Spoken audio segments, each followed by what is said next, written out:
there is a process called Neuro Association, Neuro Associative Conditioning, which is a process that it was actually invented or developed by Tony Robbins. Tony Robbins is, I would say, the leading life coach on the planet. And he co-invented a coaching methodology called strategic intervention. And I am certified in that. And there is a process that is called neuro-associative conditioning. What you do is you associate your plans with something positive. Because if you associate your new diabetes management plans or your blood sugar management plans with negative or something negative, you're not going to follow through. So you may say, no, I need to cut down on meat and I need to eat more greens.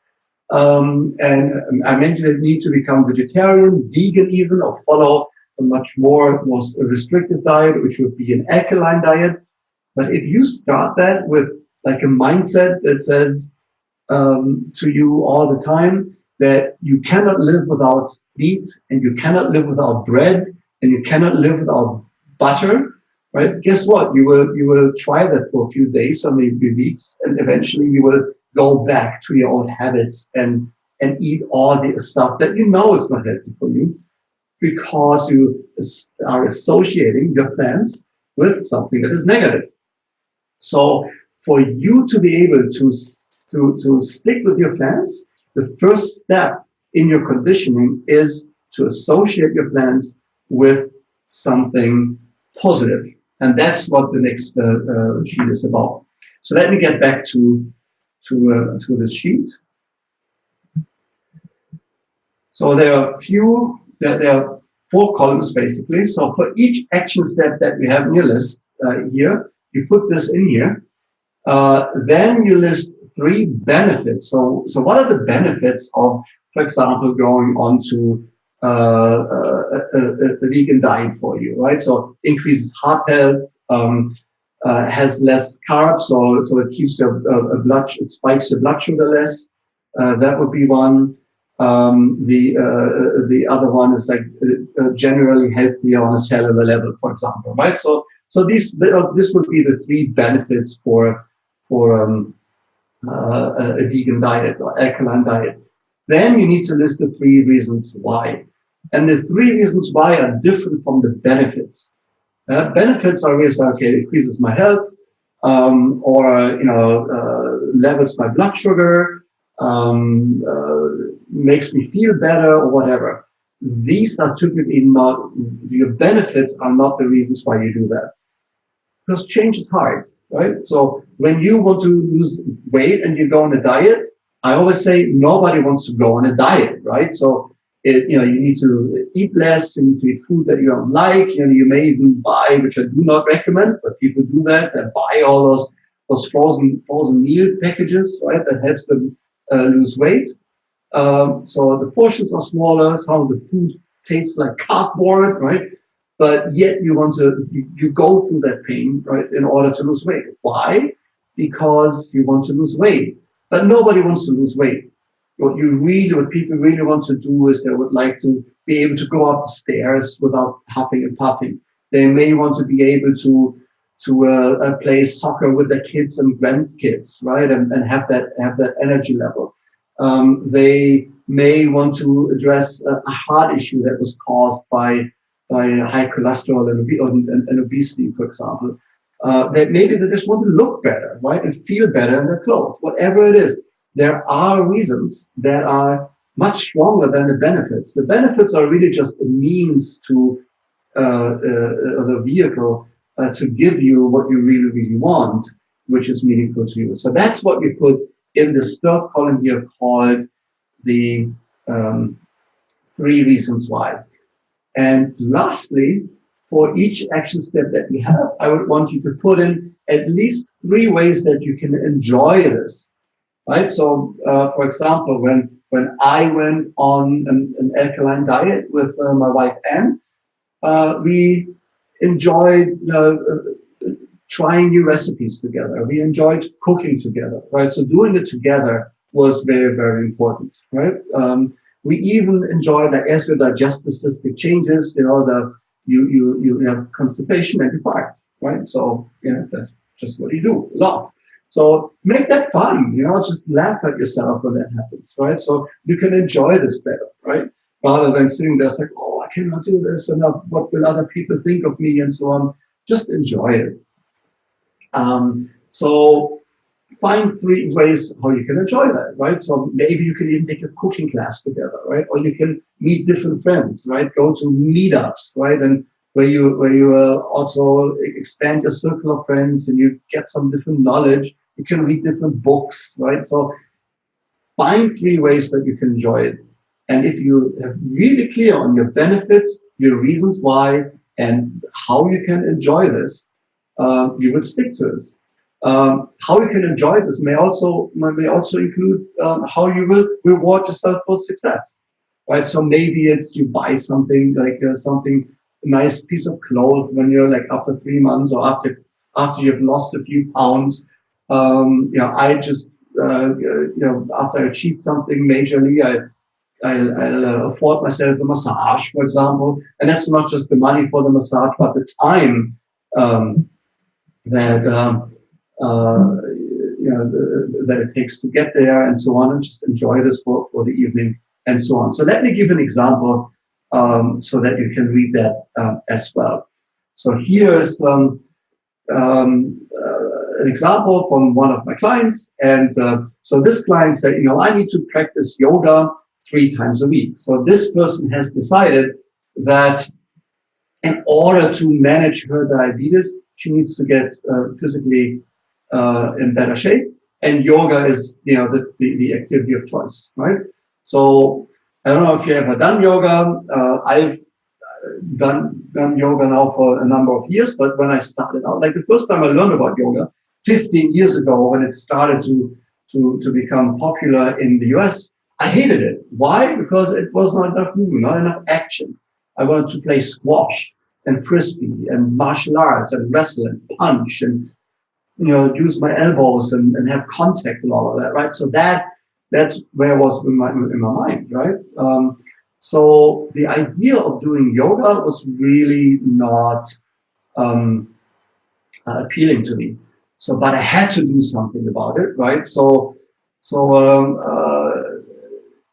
And then, but I didn't.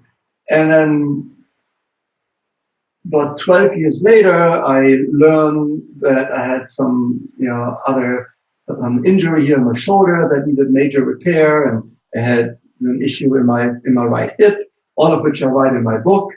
And so all of the sports that I did, aggressive roller skating, playing frisbee, playing squash, martial arts, that was not available to me anymore. And yoga was one of the very, very few activities that I could still do, at least for a while, or a long while. So I had to associate yoga with something positive so that I stick with it, because it will get hard, right? So yoga can get very hard. Going on a diet can get very hard. Keeping your A1C down can get very hard. Working on your finances so that you can afford your diabetes lifestyle can be very hard. And you will have, life will kick you in the groin, right? And you will pause, and it will be painful. And at that time, you need to be clear on why you are doing this, and how you're going to reward yourself, and how you can enjoy this when you get there, in order to get there. So here, this person also took yoga, and she said, I need to strengthen my heart. It's a benefit. I need to increase my energy, and I will lose weight. So those are really, really, really great benefits. As to reasons why, she said, okay, I want to be alive for my kid's wedding, right? So if I don't take care of my heart, I will have a stroke, right? And or like another client of mine said, I want to be at my child's wedding, not in a wheelchair without a leg, right? I would like to dance with my daughter. So that is like, those are really strong reasons for you to keep with your plans, even if it's hard.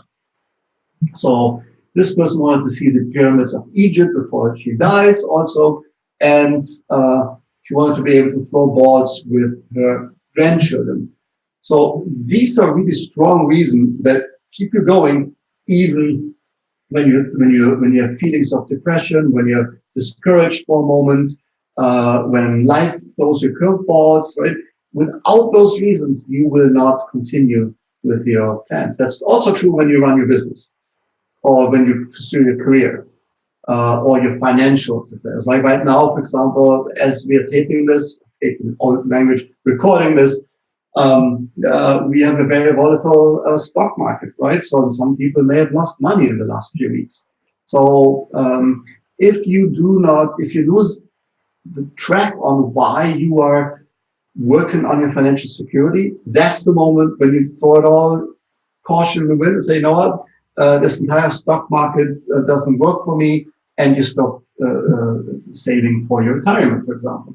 So your reasons why need to be strong enough so that you stick with it. And then you need 3 ways how you can enjoy this. For example, you could, in yoga class, you could buddy up with your best friend, right?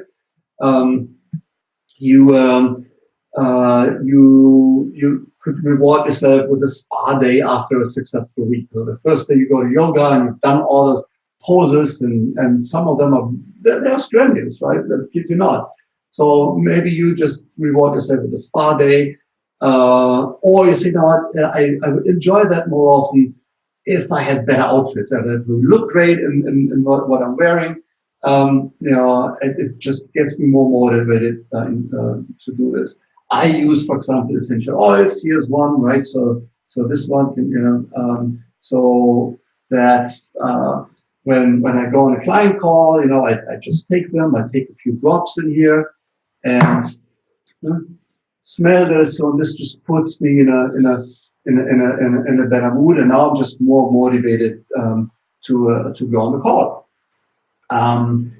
So other things like a client of mine, what she does, she does yoga, so she goes to the gym rather with her adult daughter. And she says, that is for me, that is the one opportunity once a week where I can stay in touch with my daughter, and we can share and we can bond, even though she is now at that age where she is planning and building her own life. So write down an action step here, write down the benefits, write down the 3 reasons why you're doing this. So what keeps you going what are the reasons that keep you going when it gets tough? And what are the 3 ways you can enjoy doing this? So that's really your positive association worksheet. And once you're done, keep that really next to you all the time. A, you know what you need to do. And B, it reminds you of your long-term goals. This sheet will change over time because you have different plans, right? The moment you have yoga has become a routine, you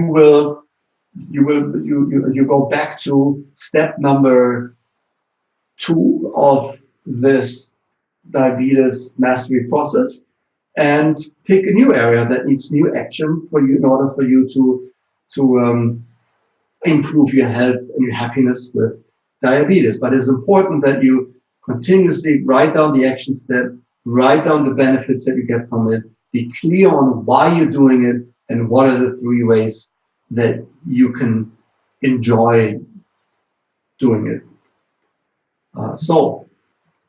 To sum this up, here, Udo Erasmus of Udo's Oils. It's like his essential oils are the ones that I strongly recommend for everyone who has diabetes, for multiple reasons that I outline in my book. But here is a quote from him, which I think is so true and so fitting for today's session, which is, wherever our awareness goes, that's what our reality becomes.